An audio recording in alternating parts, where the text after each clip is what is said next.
নমস্কার বন্ধুরা, শিবানী রান্না করে আপনাদের সবাইকে স্বাগত। আজকে নিয়ে চলে আসলাম অন্যরকম একটা রান্না। এখানে আমি কিছু কচু শাক কেটে নিয়েছি, ভালো করে কেটে ধুয়ে নিয়েছি। এই কচু শাকটা আমি আজকে রান্না করব ইলিশ মাছের মাথা লেজা দিয়ে।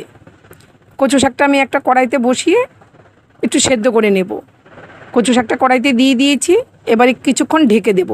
মাঝখানে আমি ঢাকনাটা তুলে একটু নেড়ে চেড়ে দেব। দেখুন, এখানে আমি একটা মাছের মাথা নিয়ে নিয়েছি, ভালো করে কেটে ধুয়ে নিয়েছি, আর লেজাটা নিয়ে নিয়েছি। আপনাদের দেখাচ্ছি আমি। এই যে দেখুন, লেজাটা আমি ঠিক এইভাবে ছোট ছোট পিস করে কেটে নিয়েছি। তাহলে কি বলুন তো, কচু শাকটা একটুও কাটা কাটা ভাব হবে না। ছোট বড় সবাই খেতে পারবেন। অনেক বাচ্চারা আছেন কাটার ভয়ে কচু শাক খেতে পারে না, কিন্তু আমি আজকে যেইভাবে মাছটা ভেজে রান্না করছি ঠিক একইভাবে রান্নাটা করবেন, দেখবেন ছোট বড় সবাই খেতে পারবে। কোনো কাটা ভাব হবে না, লেজা মাথা কিছুই ভাঙবো না। আপনারা ভিডিওটা শুরু থেকে শেষ পর্যন্ত দেখতে থাকুন, আশা করি ভালো লাগবে। এবার ঢাকনাটা তুলে আমি আবারও নেড়ে দিচ্ছি। মাঝখানে দুই একবার নেড়ে দিয়েছি বন্ধুরা। এবার আমি সেদ্ধ হয়ে গেছে, এবার আমি একটা ঝুড়িতে জলটা ঝরিয়ে নিয়েছি। এইভাবে খুন্তি দিয়ে ভালো করে চেপে চেপে বাকি যেই জলটা আছে সেটা ফেলে দেব। আপনারা কেউ যে কোনো একটা কিছুর সাহায্যে এইভাবে চেপে জলটা ফেলে দেবেন। আর যদি হাতে সময় থাকে তাহলে আরও আগে ঝরিয়ে রেখে দেবেন, জলটা এমনিতেই ঝরে পড়ে যাবে। যেহেতু আমার হাতে সময় খুব কম, আমার রান্নাটা তাড়াতাড়ি করতে হবে, তাই আমি এরকম খুন্তির সাহায্যে জলটা চেপে ফেলে দিয়েছি। সামান্য সর্ষের তেল দিয়ে দিয়েছি। মাছের মাথার লেজাটা আমি লাল করে ভেজে নেব। এই রান্নাটা অবশ্যই সর্ষের তেলে করতে হবে, তাহলে এর স্বাদ আরও ভালো হয়। মাছ আর মাছের মাথার লেজাটা ভাজা হয়ে গেছে, নামিয়ে নিলাম। ওই তেলের মধ্যেই আমি কালো জিরে, তেজপাতা, শুকনো লঙ্কা আর চেরা কাঁচা লঙ্কা দিয়ে দিলাম। দিয়ে সেদ্ধ করা কচু শাকটাও ঢেলে দিলাম। ব্যাস, এবার আমি খুব ভালোভাবে মিশিয়ে নেব।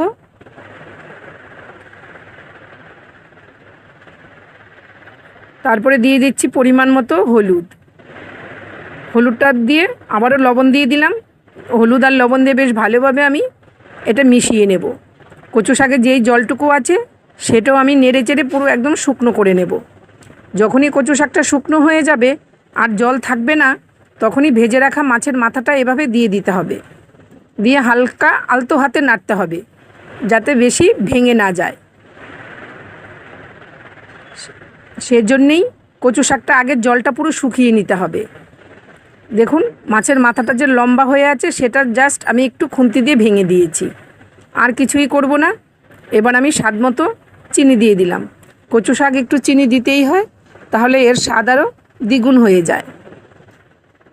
বন্ধুরা, আমি জানি আপনারা সবাই কচু শাক ইলিশ মাছের মাথা দিয়ে, নারকেল, ছোলা দিয়ে সবভাবেই রান্না করতে পারেন, কিন্তু আমি কিভাবে রান্নাটা করলাম আজকে ইলিশ মাছের মাথা দিয়ে সেটাই আপনাদের সাথে শেয়ার করলাম।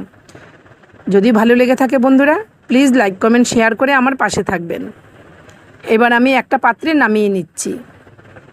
দেখুন বন্ধুরা, কচু শাকটার মধ্যে একটু জলা ভাব নেই, একদম নেড়ে চেড়ে শুকনো করে নিয়েছি। এরকমভাবে কচু শাকটা রান্না করলে খুব টেস্টি হয় বন্ধুরা। একদিন প্লিজ এরকম করেই শুকনো করে বাড়িতে করে খেয়ে আমাকে কমেন্ট করে জানাবেন। আশা করি ভালো লাগবে। যদি কেউ ফেসবুক থেকে দেখে থাকেন, আমার পেজটাকে ফলো করে আমার পাশে থাকবেন। যদি কেউ ইউটিউব থেকে দেখে থাকেন, আমার চ্যানেলটাকে সাবস্ক্রাইব করে পাশে থাকবেন। সবাই ভালো থাকবেন, সুস্থ থাকবেন। দেখা হচ্ছে নতুন ভিডিও নিয়ে, নতুন রেসিপিতে। টাটা।